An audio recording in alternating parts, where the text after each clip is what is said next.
সবতকৈ ভাল একটা খবৰ আমাৰ কাৰণে ভাল সবৰ কাৰণে ভাল অকল আমাৰ নহয় সবৰ কাৰণে ভাল হেতু হল 6 শিডিউল কাৰ্বি আলং ডিমা হাছাও আৰু বিটিচিত এই যে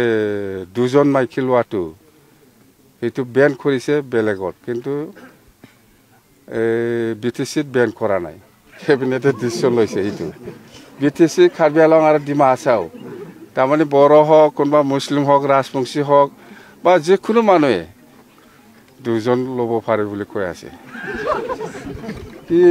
এটো 6 schedule to exempted Dima Hasao Karbi আলং আৰু বিটিচি কিন্তু 6 শিডিউল বাহিৰত দুজন শাদি কৰিব নোৱাৰিব কোটাইতে অসম গভৰ্ণমেণ্টে ডিসিশন লৈছে আমিতো আৰু কি কৰিম আপুনি সঠিক বুলি ভাবে স্যাৰ এটো সঠিক বুলি ভাবি মানে আপনি গভৰ্ণমেণ্টে ডিসিশন লোৱাৰ পিছত আৰু আপনি কি এটো ৰং হৈছে বা ৰাইট হৈছে হেতু আপনি কেনেকৈ কম হেতু ইমপ্লিমেন্ট হ'বই ডিসিশন দে আজিৰ পৰা এছেম্বলি হৈছে 4 দিনীয়া হ'ব 25 26 27 28 29 লিখে এছেম্বলি হ'ব নাকি 4 দিনীয়া যেন হওক এই এছেম্বলিত ইন্টাৰিম